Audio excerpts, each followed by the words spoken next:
Саламатсыздарбы. Оодо Геошондо программасы. Кыргызстандагы саясий оюндар уланууда жана ага катышкандар оюн эрежелерин кээде оюн учурунда өзгөртүп жиберүүдө. Натыйжада эч кимге белгисиз же унутулуп калган саясатчылар көтөрүлүп, башкалар кадырын жоготууда. Калыс пикир айтыла тургандар кадыр барктуулар болсо унчукпай отурат. Анткени маданиятын жоготкон коом аларды да уруп сөгүп жибериши мүмкүн. Бишкектин мэри кантип алмашкан эле мисал катары келтирсе болот.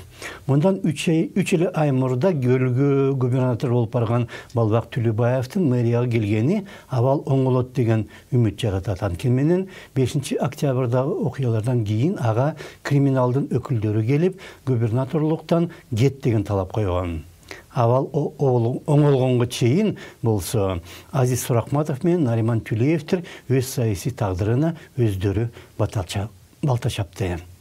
Окшош тагдырга Борбор шайлооком дагы кептелди, бирок БШКнын азыркы курамынын саясий өлүмү узакка созула тургандай. БШК парламенти кайра шайлоо күнүн шашып дайындай коюп, аны өзү узартып алды. Бирок ал чечимдин айынан бүткүл мамлекет жаргата калды. Эми БШК өзү да аны жактаган укукчулар дагы Жогорку сот менен Конституциялык палатага кайрылууда. Анткени менен бул түзүмдөр өздөрү тирүү өлүк сыяктуу. Жогорку сот жетектеген бүткүл сот системасы Атамбаевдин эле учурунда кыйрандыга учурап, болгон кадырын жоготкон. Ошондой эле абалда калган Конституциялык палата дагы азыр чалажан. Аларга жардам сурап кайрылуу бузукулардан бизди корогулачы деп милицияга кайрылган сыяктуу.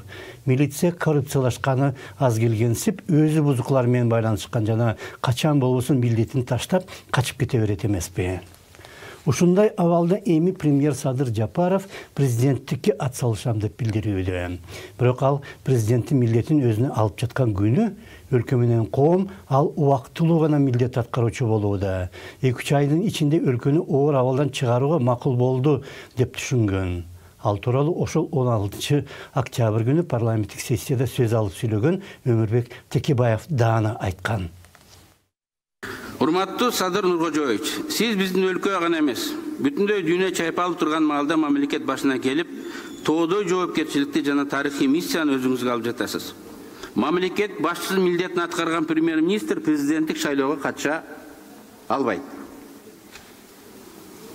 Бул адилеттүү чектөө. Анткени эч ким өз статусунан ачыкча пайдаланбасын деген чек, кооптону Конституцияда так ушинтип белгиленген. Эми болсо президенттик шайлоого катышуу үчүн ар башка укуктук жылчыктар табылууда. Бирок Жапаров кээде бирди айтып, кийин башкача сүйлөй баштабадыбы. Өзгөчө болсо кадр тандоо жагы аксап жаткандай. Айрым учурларда Жапаров кызматынан чегинер алдында Жээнбеков жасап кеткен эч маанисиз дайындоолорду оңдоп жатат. Бирок кээде ал өзү жасаган дайындоолор дагы суроо жаратат. Андели түшүнсө болот, анткени адам бир нече жыл бою активдүү саясаттан четтеп калган. Бирок Садыровдун президенттик шайлоого катышам дегени жөн сөз эмес.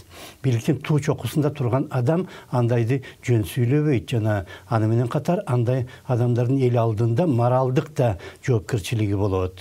Окшош абалда иштеген Роза Отунбаева же Амангелди Муралиев андай моралдык чектен чыккан эмес. Жапаровдун бул чечиминен дагы бир жыйынтык чыгарса болот. Жакын арада Кыргызстанда чыныгы парламентаризм орнобойт жана ага карата жылыш да жасалбайт. Жапаровго бата бергенден бир апта кийин 22 октябрда Текебаев парламентаризм орнотуу аракеттери токтобойт деген шарт менен гана мен парламенттик шайлоо күнүн кийинкиге калтырып, алгач конституциялык реформа өткөрүүгө макул болдум деген. Албетте да көп нерсе өзгөрүп кетиши мүмкүн, бирок бир чоң нерсе тынчсыздандырат. Өлкөдөгү абалды оңдоп, реформатор болуп, атын тарыхка жазып кетүү шансы колуна тийгендер ал шанстан пайдаланбай жатканы.